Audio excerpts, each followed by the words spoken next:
Hi, I'm Jack Pitt-Brooke from The Athletic. I'm joined today by James Horncastle from The Athletic, Jonathan Wilson and John Brewin. I want to say it feels a bit like we're the Thursday team of Libero now, which sounds a bit like the B team that Chelsea would play in the Europa Conference League every week. The guys who don't get a chance on the big occasion. I don't know if that who gets to be Axel Disasi, who gets to be Philip Jorgensen. John, are you Kiernan Dewsbury Hall? Very much in that mould, yeah. Local boy, out of his depth, yeah, amongst the big boys, yeah.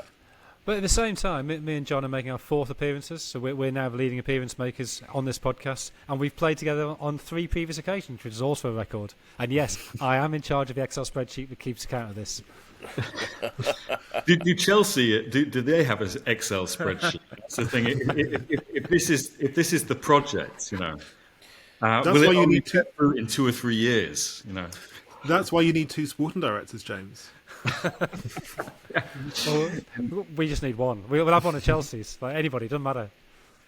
Yeah. Well, welcome to the 6th episode of Libero, and we're going to start today with a bigger question, which we've been wondering, which is, has this been a good season or not? I think it depends what you mean by that, which I guess is what we're going to be talking about, right? But if you look at the Premier League, I think it's gone a bit boring now, let's be honest. There's not much left to play for. But for the first 2/3 of the season, it was pretty good. And the reason was that the 16 teams in the middle of the league are all quite evenly matched, all quite competitive. The problem is the top team are much better than everybody else, and the bottom 3 are much worse than everybody else. And winning the title and getting relegated are the 2 obvious things people care about. And so there's this sense of it being quite dull, when actually I think it's probably been more competitive than any season since the Leicester season, since 2015-16, when you had Southampton finishing 6th and West Ham finishing 7th, as well as Leicester winning the league. Is that what we're looking for, guys? Competitiveness rather than absolute quality? Jonathan just said that the top team is much better than everybody else, and yet we seem to have spent the last 2 or 3 weeks picking holes in them, which I think, again, has had maybe a diminishing... It's made us look at the Premier League as being maybe not as good as it has been in the past. I think the curious thing about it is that again with Liverpool, there was always this feeling that if not City, of course it will be them. Even though Arsenal have been the team that has pushed City over the last couple of years. So again, it doesn't really feel like, even in breaking this kind of tyranny of City, it doesn't feel like it's fresh in the way that, for example, in Italy over the last 5 years, you've had Juventus be champion, Inter be champion, Milan be champion, Napoli be champion, and then Inter be champion. You haven't really had that freshness there, which I think you need. And then I do think that the middle class is that there is a kind of there is a diversity, at least in terms of teams getting into sort of Champions League places. Be that Forest, be it Villa last year, be it sort of Leicester. I think that there's still enough, even if you don't have a title race in the Premier League, for it to be considered an interesting, good season. John, do you think we need a title race, or can the season be good even without one?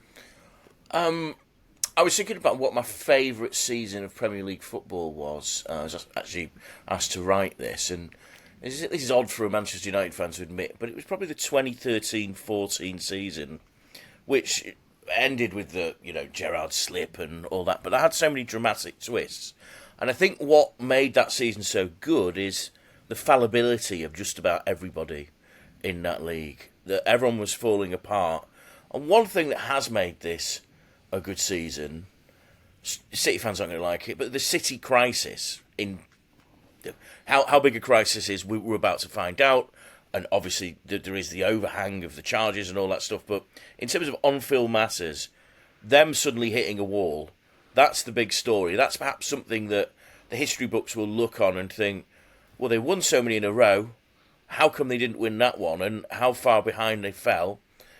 You've got teams like Forest. I think if you actually go through all the teams in the league, probably down to even Wolves, a lot of them would think, we've actually had a good season and probably could have got a bit more out of it. which again probably reflects the competitiveness. There'll be a few disappointed teams. I think maybe should Brighton and Bournemouth miss out on European football next season, they'll be disappointed because there are certain points when it felt like they could really crack the top 5.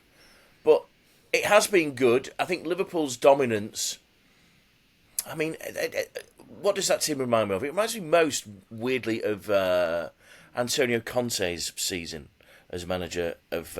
he did have 2 seasons. Well, we remember one of them. The second one was a bit more rancorous, of course. But how one team just took control. And I think I remember being at a game at Middlesbrough sometime in sort of, felt like November, December, and it was obvious that they were going to win the league at this point when they just got on this run. And Liverpool did that from the start of the season. Everyone else fell away. Liverpool's football isn't as exciting as it used to be, but they've done the job, and Liverpool collecting the title efficiently is what Liverpool Football Club used to be about. So, yeah, there's been a lot to pick at. There's been a lot of great stuff there. There's a Man United soap opera always. That's always going to be guaranteed. Why isn't this a bad season? Well, it is a good season, but we await drama, don't we? Joe, I like this parallel with Conte and Chelsea, because you had Conte, basically, he came in, it was his first season. Yeah. It didn't matter that it was his first season. He just went and won it, even though it was Jose Mourinho's first season at United. Pep, I think, his first season at City. Yes. Klopp had like 6 months at Liverpool. And of course, Conte said, he warned about the Mourinho season, didn't he? You don't want that. So what you're saying about Slot? Should Slot have come out? Well, that's an interesting point, isn't it? The Klopp season. Klopp's been essentially Mourinhoing his way around for the last few years, but has been disguised by his flashbulb teeth and new hair. It's not as grating as Jose. But essentially, Slot has come in after several Mourinho seasons at Liverpool, and has just swept his way to the title. I think there is an issue with Liverpool, the fact that it does feel that they're decelerating their way to the title. And it's one of those odd things. It doesn't matter when you pick up your points. It's how many points you have at the end of the season. And you sort of think if they'd had this sort of little blip, and blip's maybe not quite the right word, but there's clearly a sense of fatigue about them at the moment. And it's been there for maybe 6 weeks, maybe a couple of months.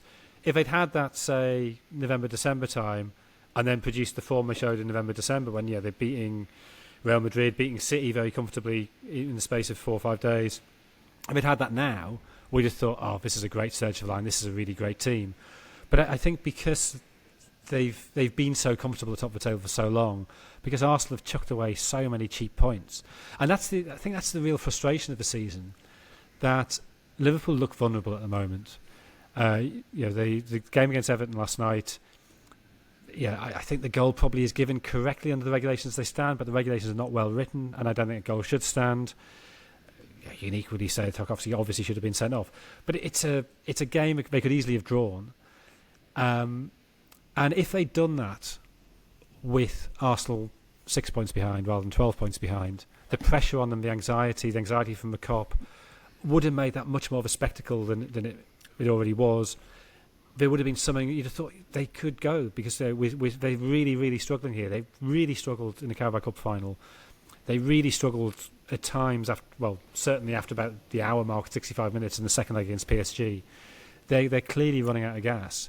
And that's a very traditional title race. That's how Leeds used to mess up titles in the early 70s. And I'd have really relished watching that sort of old school title race.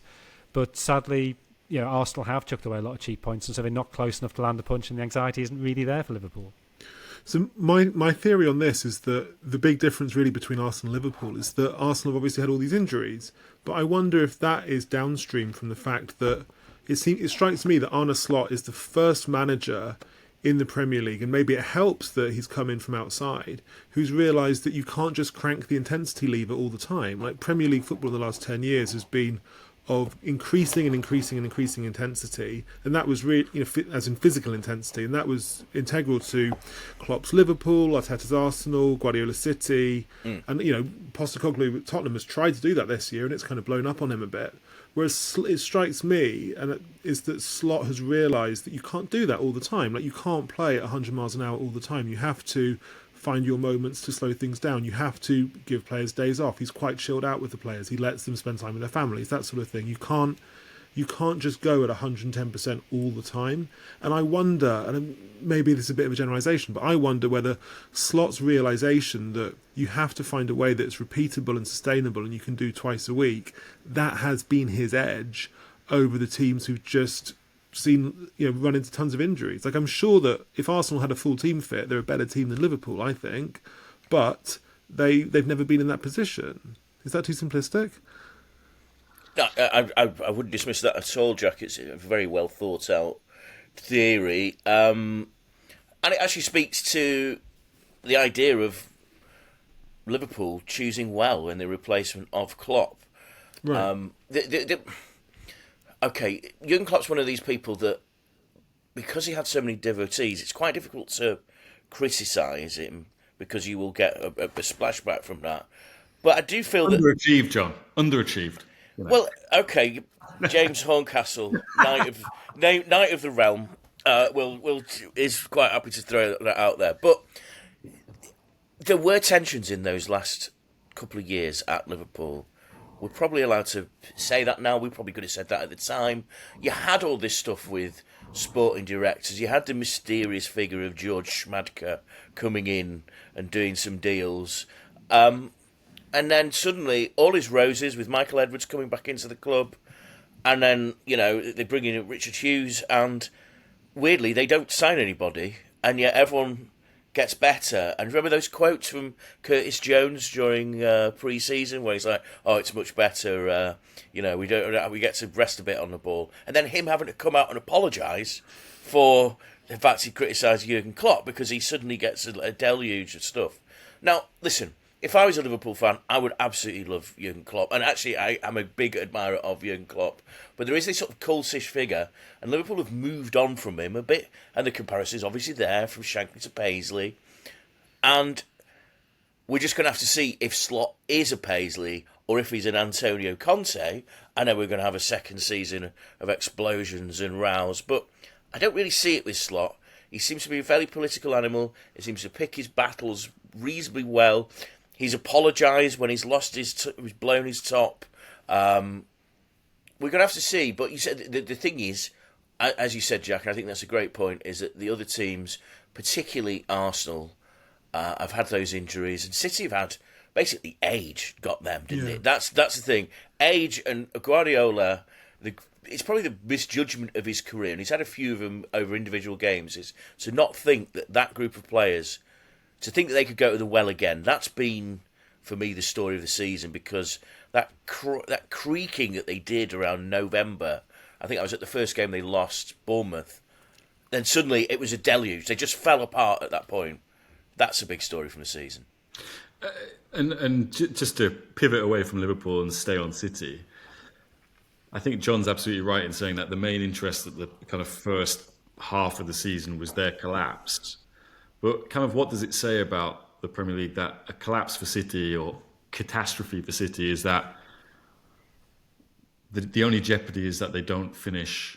They finish fourth, They still finish fourth, It's like, and I suppose this season in general, even if we broaden it out from the Premier League and talk about the sort of Champions League new format, is this illusion of jeopardy, that was the big talking point at the end of the league phase. Like, broadcasters were talking about, oh wow, wasn't it magnificent to see Bruges players, checking their phones after the Etihad, or kind of Celtic players sort of celebrating at Villa and all this sort of thing. When in actual fact, the jeopardy was pretty minimal, and so. I think we've ended up talking ourselves into. There have been moments, at least in the season, where we felt that this could be different, thrilling, interesting for kind of new storylines, and at the same time, it feels like it's thrown up a lot of the same, really. Well, I think the point about the Champions League is a very good one, because I wonder how we'll react next season to it. with the knowledge we have now, are we going to get excited by, for instance, Celtic being able to challenge, or Real Madrid losing 3 games? And I suspect we'll just go, it doesn't really matter, who cares? Oh yeah, when Liverpool beat Real Madrid, it felt like a big statement. It doesn't mean anything. And I also then wonder, when you look at other leagues, I'm pretty sure that if I worked in Spain all the time, I'd be thoroughly bored of this season. I guess there's a title race there, obviously that's very good, but there's this chance of either Real Madrid or Barcelona doing a treble. That shouldn't be a good thing, and yet from the outside, the idea of these 2 huge teams smashing into each other, I'd quite happy watch Champions League final between the 2. That would be great. But probably if you're within that milieu, it feels quite predictable and same old. So on that point about jeopardy, do you think that is the key difference between, for example, the Mourinho season, which we talked about earlier? Because when Mourinho was sacked in December 2015, they were just above the relegation zone. And what's happened with City, where it could, even though it's been very bad in relative terms, it could never be as bad as it clearly hasn't got as bad in absolute terms, right? Like City could easily still qualify for the Champions League via 4th or 5th place. Like, do you think that it's nowadays the big teams are kind of too big to fail, or to fail in the way they used to fail? I was going to say they've spent 200 odd million in January. That's one thing, is that now Mamouche has been a hit.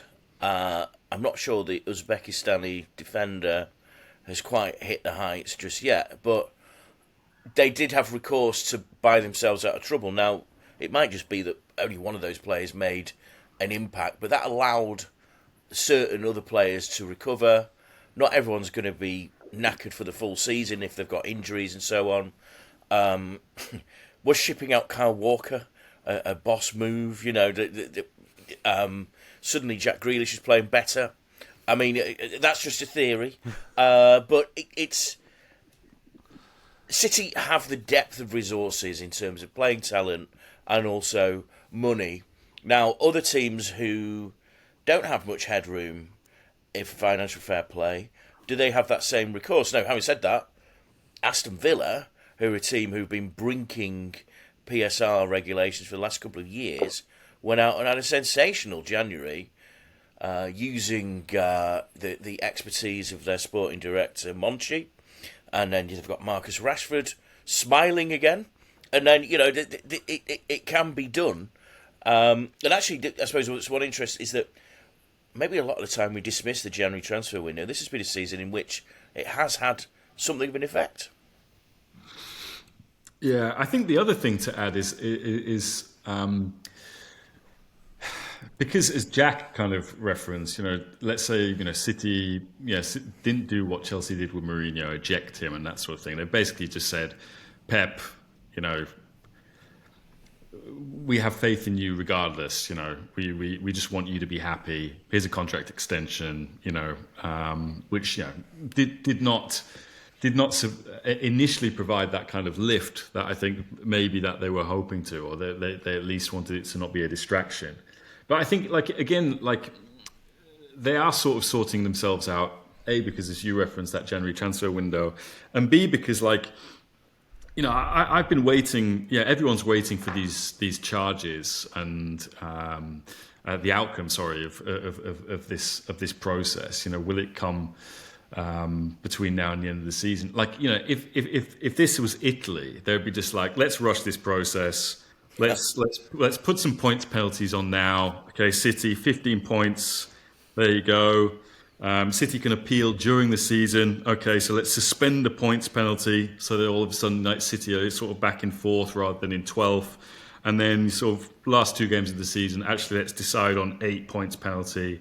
And just all to the discredit of the league, which happened in Serie A. But at the same time,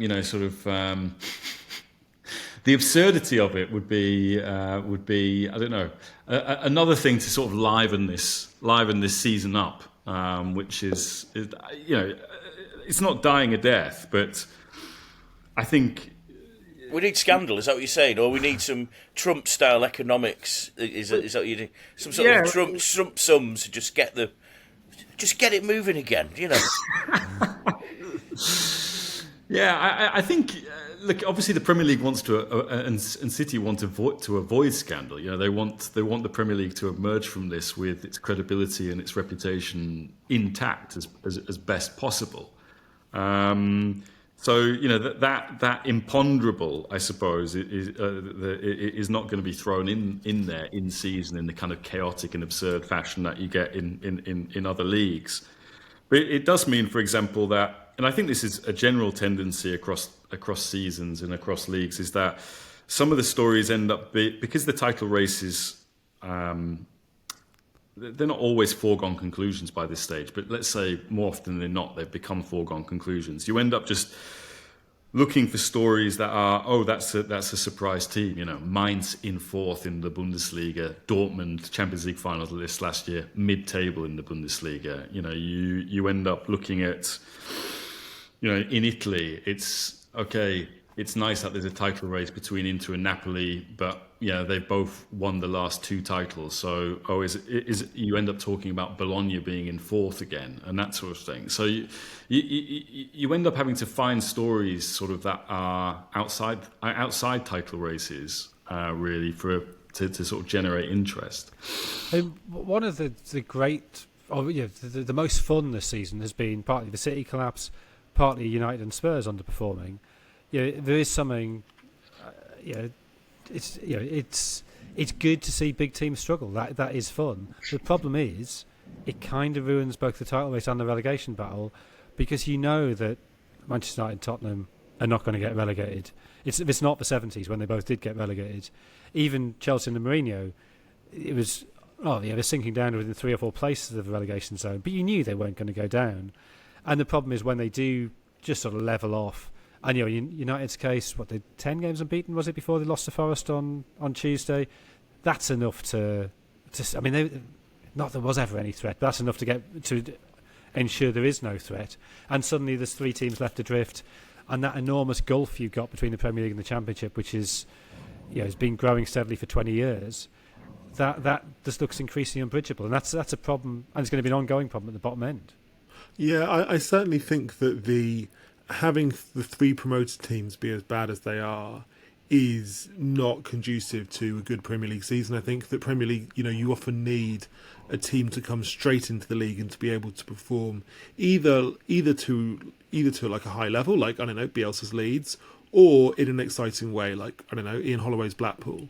Whereas the 3 promoted teams have ticked neither box, basically, and that seems, to me, that's diminished the quality of the season. Yeah, because it basically means there's 3 games every weekend where it's like, so what? And Southampton getting a point against Palace on Wednesday suddenly seemed like actually quite a big story. But yeah, they're still on 10 points. They're still doomed. Yeah, really nice goal they scored, but so what? Well, you're talking to someone here who was at Bournemouth's defeat to Ipswich, which probably it's like. Ipswich get their first win since December the 30th. I was at that as well. That just shows... You bring luck, John. They bring luck to the club, yes. And funny enough, Ipswich started the season playing a pretty nice brand of football. But that's the last game I saw them play. 4 months on, whatever.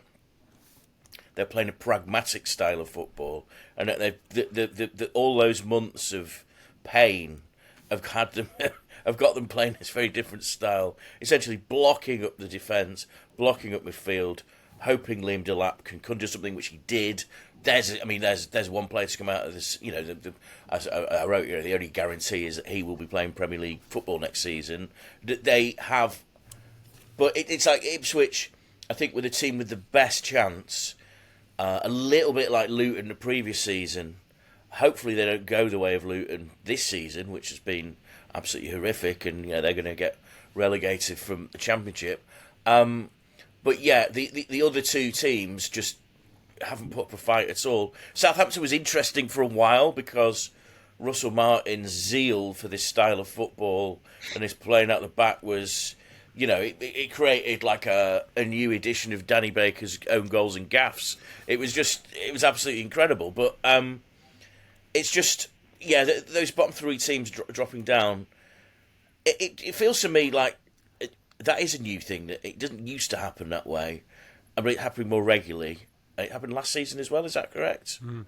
But I mean, statistically, the performance of promoted sides is getting worse and worse and worse. Yeah. So it's gone from being in the mid-90s, sort of an average of just over 40 points between them, to now some mid-20s. This season, maybe not even that. So after 30 games, the three promoted sides have between them got 47 points. The previous low is 55. So this is a uniquely bad season for the three promoted sides. But I don't think anybody could say it's a surprise. But you say that, and Ipswich play Wolves on Saturday, and they can pull it back to 6 points gap.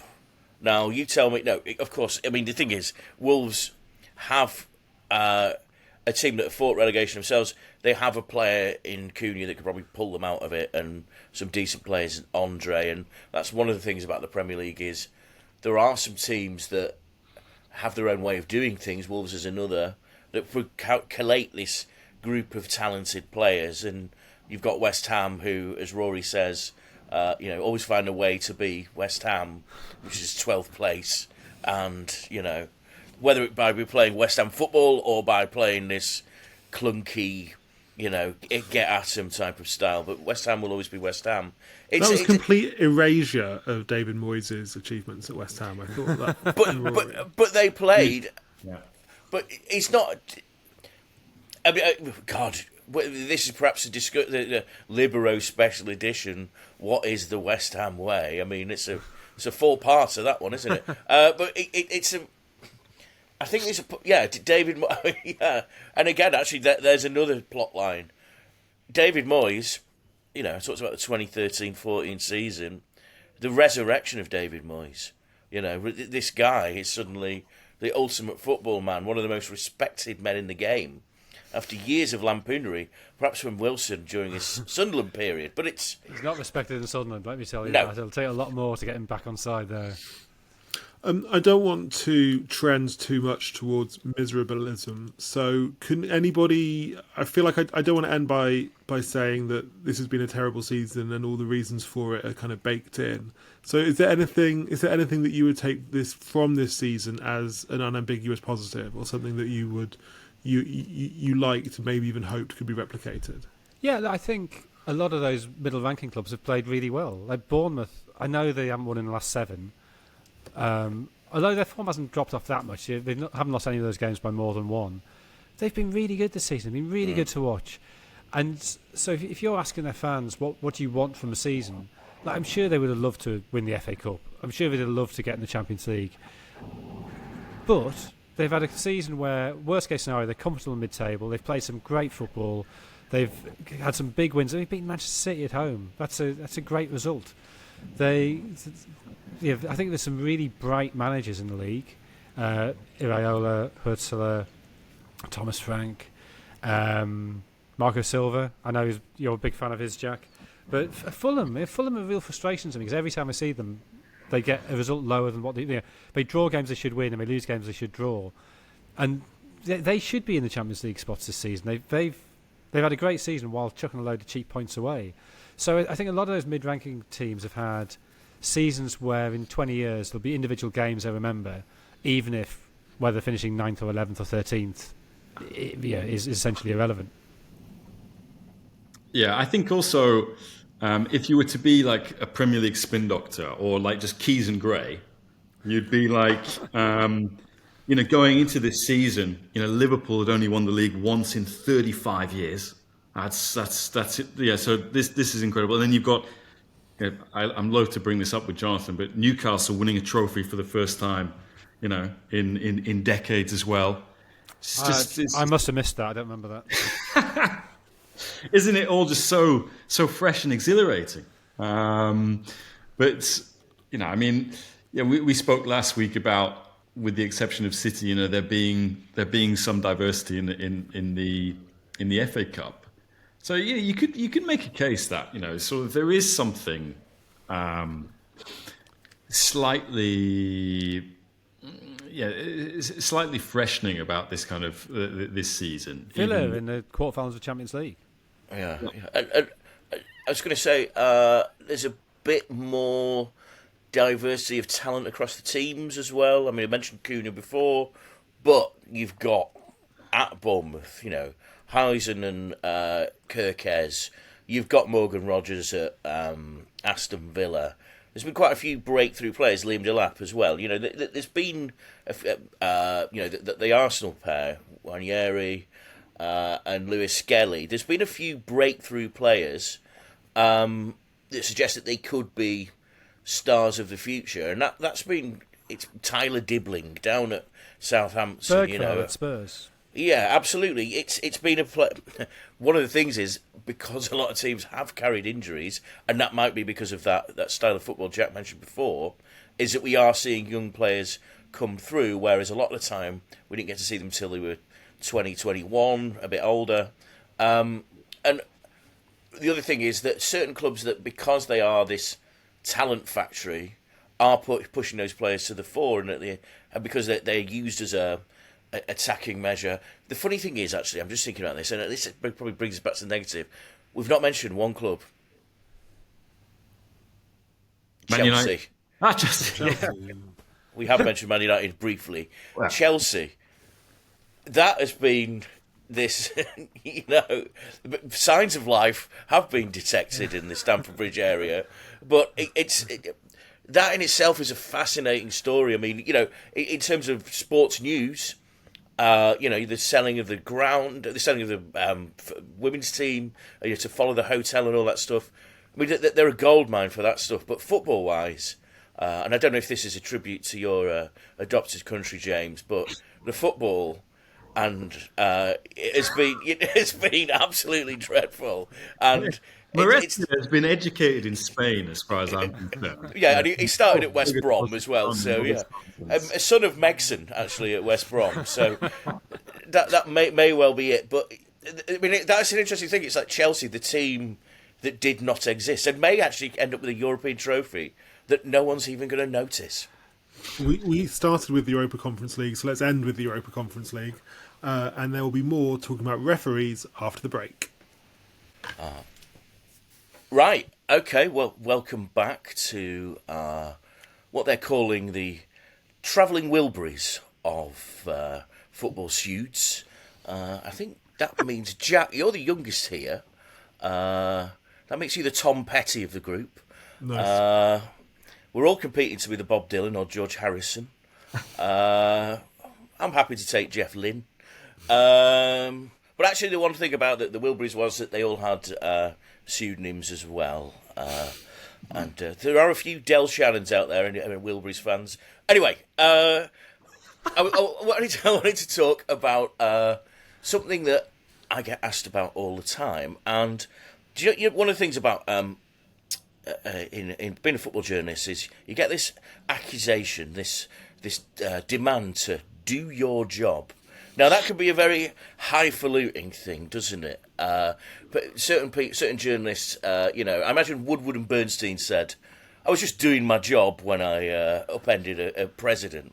But one of the things I was asked, and I was asked this actually at the Cheltenham Festival from a very level-headed friend of mine, a big Arsenal fan, talking about how he thought that the PGMOL should be disbanded immediately, right?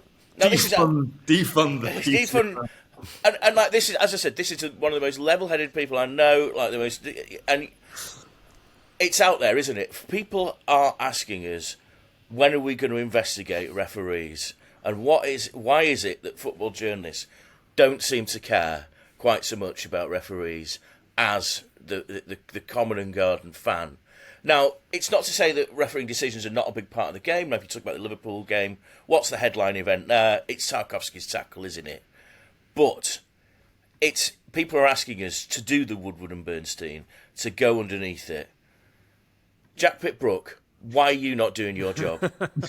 Yeah, so I think this is the biggest single like field of disagreement between fans and between fans and journalists. Like 1 hour ago, I got a tweet from. So I complained about VAR, which is the only thing that I never complain about refereeing decisions. I will complain about VAR, and I got a tweet from somebody saying, "You're excusing straight up ineptitude because you don't like VAR as a concept. Well done, Jack. Really driving standards and holding people to account. Wonderful stuff. Fanboy YouTuber coverage rather than actual journalism. Bravo." But this is that is not an uncommon thing. Oh, no. People are really angry about referees and specific referees and PGMOL in general. They think that journalists should be hammering specific referees and PGMOL in general, and they think that by not doing that, we are kind of colluding with the authorities. And of course, people will criticise specific. People. You won't find a journalist who won't say that they were right to not send off Tarkovsky last night for that foul on McAllister. But I find it hard. Personally, I find it hard to be motivated, angry, maybe the right word. I find it hard to be angry or outraged by specific decisions made by specific referees, because it's really hard. It's obviously a really hard job. And I think that if you get angry at one referee making a wrong decision, you're kind of barking up the wrong tree. Right, 2 words. Jared Gillett. So, last season, Sunderland under Tony Mowbray on a really good run. They're playing Middlesbrough at home just before half-time. Dan Neil, who's been booked for challenge early on, actually probably should have been a red, let's be honest, but he's still on the pitch. And then from a distance of 30 yards, he feels he's been fouled, ends up with a Middlesbrough corner, and as he's running back to defend the corner, he says, you can lip read him saying, "Oh, for F's sake, referee," and he gets a second yellow for that. And I thought at the time, there's no way Jared Gillett would have shown a second yellow to a Premier League player. 2 nights ago, Casemiro gets booked for a foul, goes right in Gillett's face, and clearly is swearing at him. Does he get a second yellow? No. So Jared Gillett, on that basis, is a terrible referee, except because I'm a grown-up, I know I've overreacted to the first incident because I'm a Sunderland fan, and it sticks in my head because I'm a Sunderland fan. And this is the issue that fans have. Fans watch their own team. Of course they do. They see their own team. They see everything through their own team's lens. So they don't see the terrible decisions other teams get. They don't even see 50-50 decisions, because every 50-50 is actually 60-40 in their favour. So they just get this catalogue of decisions against them. They don't remember the ones that go for them. They don't see the ones that go against other teams. But because, as journalists, we travel around the country, we see lots of football, we watch a lot of football, we see iffy refereeing all over the place, we probably recognise it's quite a hard job. We don't get so upset by it anyway, but also we don't have these very one-eyed lists, and so we don't get as worked up about it. I was going to say you should have called him Liverpool supporting Australian Jared Gillett, as he's known on the internet. And the referee has a level of infamy, of celebrity. You remember in the shops you used to get stuff like murder casebook. It appears that people, the public want some sort of dossier on referees. That they want old style, use the world style journalists, rifling through the bins of Anthony Taylor, to see if he does support Altrincham after all. And say Anthony Taylor, for example. I was at a Forest game early this season against Newcastle, and I was taken aback by the abuse rained on Anthony Taylor. And there is this song that they sing, it's all about you.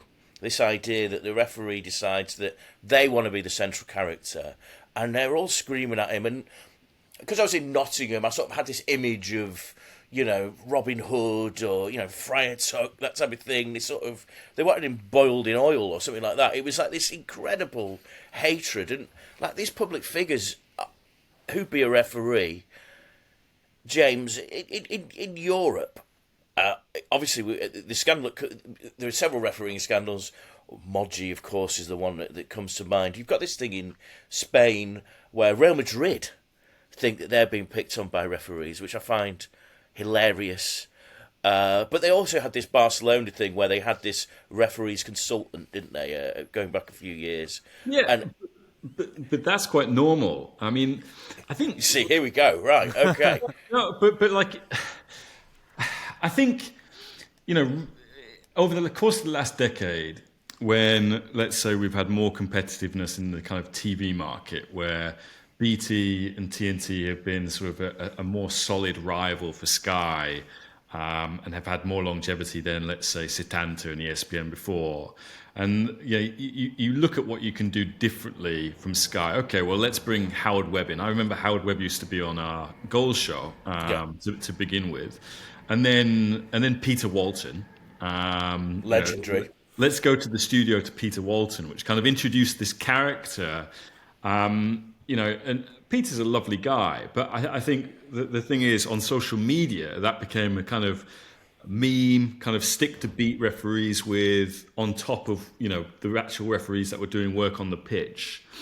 But in Italy and Spain, like, referees have been part of the kind of TV and media, I think, much longer than they have in the UK. You go back to the kind of 1980s in Italy, and they had the moviola, the slow motion replay, which wasn't just to show highlights and just to go back over a goal or something like that. It was primarily there to relitigate an incident, and you have a referee there to do that. The famous title race decider between Juventus and Roma, did this goal for Roma go in or not? People are still finding other angles to that goal that was disallowed decades ago, So and then you'd have referees who are columnists, and there's this kind of cottage industry for referees, which I think is only now starting in the Premier League, where referees would have columns, referees would be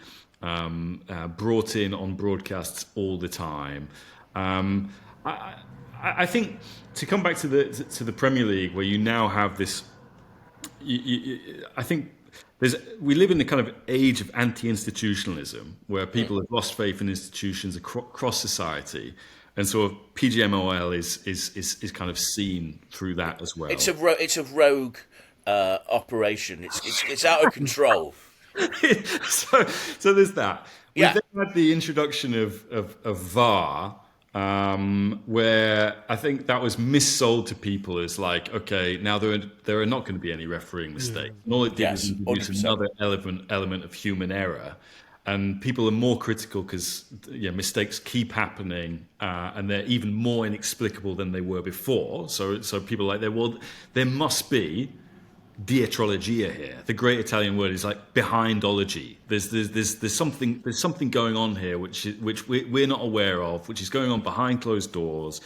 There's an agenda here, and you've got social media where people can just instead of being down the pub with 2 or 3 friends talking about this, you now find hundreds or thousands of people who sort of like your conspiracy theories about about the refereeing decision that went against your club. So like the environment has kind of completely changed, and it's just another kind of example of the late stage Cityification of the 90s in the Premier League in the kind of 2020s. So James, it sounds like from what you say that what we're going through here with like the sort of celebrityfication of referees is something that had happened in Italy before. Like, so 20 years ago, would you get an Italian fan, would you get an Italian fan saying, Collina will never give you those, Daniele Ossato will never give you those decisions, he never gives us free kicks in that corner of the field? Because to me, this is like a new thing in football, right? It's like football turning into rugby.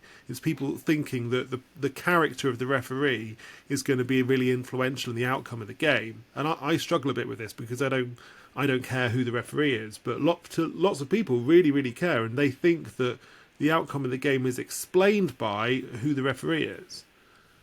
Yeah, we're going back like 2 generations of like Italian referees who are like household names, not only because they were referees and because of what they did on the pitch, but because of their TV personalities, radio personalities, and that sort of thing. I mean, I think Italy is the only country that could have given us this transcendent celebrity or refereeing star that is Pierluigi Collina. You know, Collina, who appears on, I think, the front of Pro Evo or a video game at some stage.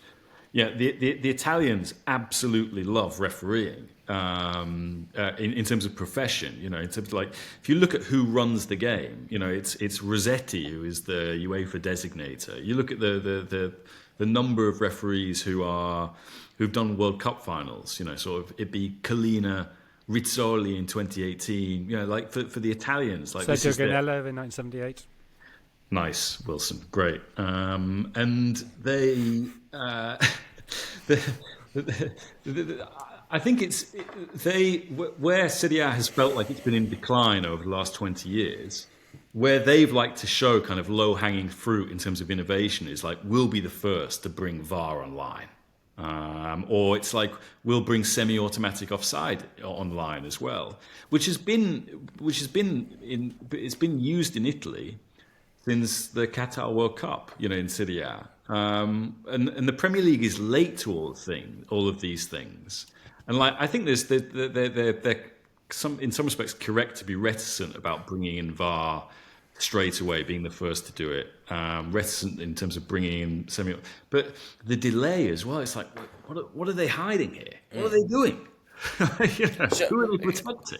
So, James, would you say in Italy there is I mean, they actually did have refereeing conspiracies there that we know about, right? That became, you know, actual legal cases. But is it an obsession on the same way that it's become around the Premier League, or is it something that's just accepted as part of the game? Well, so there are a couple of things to say on that. Like, one, you say refereeing conspiracies. Mainly they're like power and influence conspiracies, really. Yeah, that's what I mean. Yeah. It's because I was going to say that in this country, we've always had this idea that, you know, referees are, or maybe this is the fault of the journalists, is that referees are upstanding members of society. And the Britons have always had this idea, or Britons in English. Let's not get into Scottish refereeing, by the way. That really goes pretty wild. But this idea that you've got this... an Englishman is not a corrupt, even though we're quite high on the corruption ratings around the world, you know, compared to other countries of a similar GDP. And people are saying, you know, well, why aren't you investigating these people? People are corrupt in other parts of society. Why wouldn't referees be taking this? They aren't getting paid enough. That type of thing. It strikes me, I mean, that's the logic of those that want questions answered that perhaps there isn't actually the question to ask, if you see what I mean. I suppose this is the question we're asking at the start of this is there a refereeing conspiracy? We all think no, but how do we explain that to people, that actually this is not what you think it is? Or is it just a folk tale that we're going to have to deal with? As with all these things, two things are being alleged simultaneously which are mutually exclusive. So one is gross incompetence and one is conspiracy. Yeah. If they've hid the conspiracy this well for so long, then they're massively competent. So it can't be both. And very good. I think there's moderate incompetence as you get in most professions and most jobs. I think refereeing is unbelievably hard. Yeah. You get decisions. So the offside decision the non-offside decision to give the Jota goal for Liverpool against Everton last night, we've got a situation where there seems to be widespread agreement, even Arne Slot saying this, that the law's probably not right on that it feels like that goal shouldn't be allowed to stand, but given how the law is, it does stand. So the idea there's some conspiracy or incompetence within these incredibly grey areas, the Brighton-Nottingham Forest game, when Elliot Anderson went down the box, I think the penalty was given and overturned, and it was Matoma's elbow seemed to have hooked his ankle, and it must be the angle of the press box, but every single person in the press box thought it was a penalty, and we watched the replay, and you saw the arm hook around the ankle, confirming what we thought we'd seen, the ankle being dragged, and therefore a foul. Then I look online, everyone's it's right decision to overturn it, the referee overturns it. People go, it's a disgrace how he's left this foot there to be cut. You sort of think, well, okay, here's two groups of people who clearly have honestly held opinions that are totally divergent on this issue. How can a ref ever get that right? How can it get right? I suppose, how can a referee get anything right? Is that the end to the conversation? It feels like that's the point, isn't it? That there's so much pressure on referees that we're not sure how you could ever get anything right. Could you get under that pressure if you were Anthony Taylor with the City Ground calling for your head? Would the pressure get to you? I'm sure it would. But the point is, whatever decision you give, a large proportion of people will think it's wrong in Yes. certain instances. So a lot of these are subjective decisions, which now, thanks to VAR, there's sort of, and I think James is right, I think it was missold, but there's this expectation that there is a categoric truth, there is a categoric correct decision, which in a lot of cases there's just not. No. And I think, I was going to say, that is what VAR taught us, wasn't it? And it was perhaps what we should have known before, was that every decision has a different view. And listen, we were brought up in, or I was certainly brought up in the age, play to the whistle. And often, I'll go back to my Man United supporting days, which was, it felt to me like Ferguson would say, if a decision is given, go and play the ball quickly and get the game moving again, because they're no longer able to, they're still dealing with, was that a foul, was there or not? You play into minds, but now if it feels like refereeing decisions slow the game down because everyone is waiting for some sort of video call and you've got people making mimes for the TV and stuff like that. It has had an effect on the game, and I think if you watch the game from 20 years ago and you watch it now in the VAR age, it is different. It has had that change. I'm not sure it's a positive change. Well, it makes sense, right? We've seen it with Evan Ferguson, both in the games against England and against Greece, where he was obviously fouled in the box, didn't protest, and so there's no VAR review. Yeah. It's just there's this idea, they check everything. Well, yeah, but some things they check more than others. So if there's no fuss on the pitch, the tendency is just to let it go. But if Evan Ferguson's there, sort of screaming for, claiming to be injured, slow the game down, you've got to pause. There's the VAR, so might as well check it because we've got a couple of minutes here. Oh, actually, yeah, he is fouled there. You saw it, was it Liverpool-Girona, where there was Liverpool ended up winning a penalty, but a corner had been given. They were about to take it, and whoever was it Luis Diaz? I can't remember. Sort of makes out he's injured. Maybe he was injured, and it's in that space when the physio comes on. Yeah, they looked at it again. Yeah. So there's what VAR is doing is encouraging players to in cricket. DRS, video assistance, has reduced dissent and over appealing. In football, it's enhanced it because it's applied in a totally different way.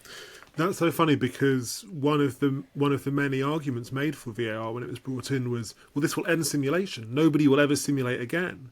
And yet, for exactly the scenario that you've outlined, which is you basically need to prompt the VAR himself or herself to check what's happened, there is still an incentive there. There's every incentive to continue to roll around on the floor, to exaggerate contact, to make a noise in order to kind of invoke the technology and get them to have a look at it. And that, I think, is the fundamental difference, right, between football and cricket, is that in cricket it's the people on the pitch who are choosing to access the technology, whereas in football you need to encourage a nominally neutral official to access the technology, and so the incentives will still be there to behave a certain way to get other people's attention. Whereas nominally neutral there. Neutral. If the footballers, if the teams or the captain or the coach was allowed to invoke the technology, then they wouldn't need to dive, right? Because you would just say, we're going to check that. Yeah, exactly. And also, what's happened in cricket is that because captains or wicketkeepers or bowlers have had to say, I think that was LBW, I think we should review that, and it turns out the ball's missing stumps by 6 inches, they look really silly, right. Which means that they're placed in exactly the same position as an umpire making that mistake, and you just highlight to everybody, this job's really hard. Well, there we go. I think that probably closes it out. Jonathan Wilson calling for cynicism in the game of football. That's just what that just proves, doesn't it, that we should be rifling through the Bebo account of Anthony Taylor from when he was at school and see just when did he start supporting Altrincham. But anyway, that concludes the latest episode of Libero. Like and subscribe in all the usual places. Do we have an email account? I think we do, don't we? I think that's should be on the because we're running out of ideas here. Actually, let's be sure here. I think we'll put an email account to get in touch with us if you want to send in some questions to add to the wealth of nations here. But let's thank Jack Pitt-Brooke, James Horncastle, and Jonathan Wilson for the latest edition of Libero. Goodbye. Brilliant. I thought that was really good. Excellent. Yeah. Enjoyed that a lot.